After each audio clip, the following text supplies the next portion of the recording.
Very good morning viewers. Today we are going to see about the power of grant exemption related to the export goods. Okay. So in the previous video we discussed about the export product and also the GST, how we are how to make it, and types of grant exemption, everything we have to discuss in the last video. Okay. So this video we are going to discuss about the power of grant exemption under the export product. So one by one we can see in detail.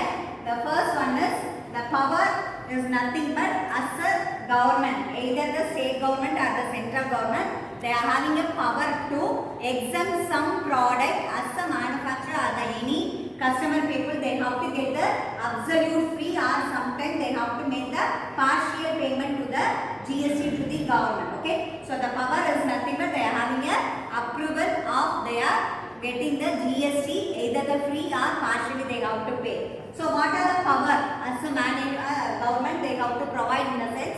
The first one is it must be based on the public interest. So public interest is nothing but due to the some pandemic situation at that time, some people they are not able to pay the tax. Okay, at that time based on the government notification, that particular product or services consumed by the product people and automatically they have to get the exemption. Okay. Then second one is date of notification. So this is provided by the either state government or the central government. So that date of notification is nothing but sometime CGST or the SGST. So these are the two different government they have to provide the tax to the end consumer. Okay, that is a CGST is nothing but Central Goods and Service Tax, and SGST it means the State Goods and Service Tax. Okay, so the both tax in case of any pandemic situation, so based on the government approval, automatically they have to notify the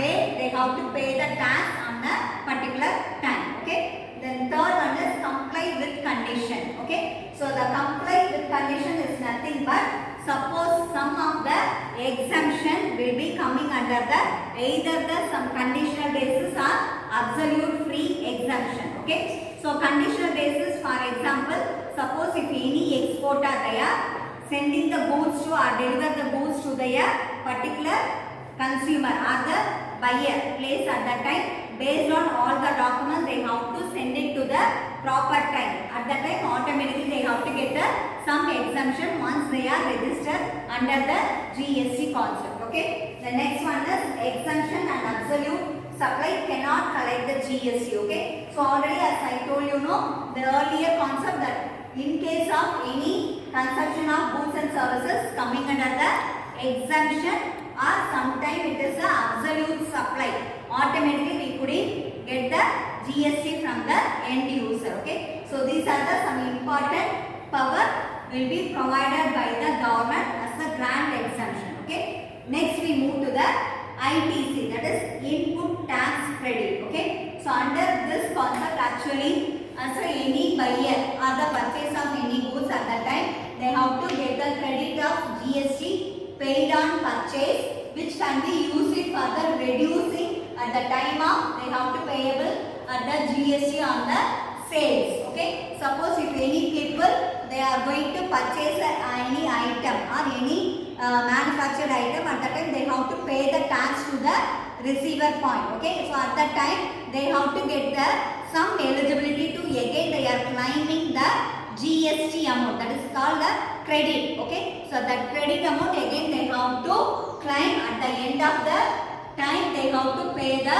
GST in the year. Okay. So at the end of the year as the manufacturer or the any exporter they are having a eligible to claiming the GST. Okay. At the end of the year. This is the concept coming another input tax credit. Okay. So next we move to the what is the eligibility for claiming the ITC. So as the exporter they are having some important condition or eligibility, then only they have to approval for claiming the ITC. So what are the conditions? The first condition, as a manufacturer or the exporter, they should be registered under the GST rules and regulation. So each and every employer that is a business people they have must be registered as per the GST 2017. Okay. Next we move to the possession of tax invoice. Okay. So it's nothing but any manufacturer or the exporter, they are supposed to keep the invoice. It's nothing but the bill. Okay. So how much of bill they have to pay the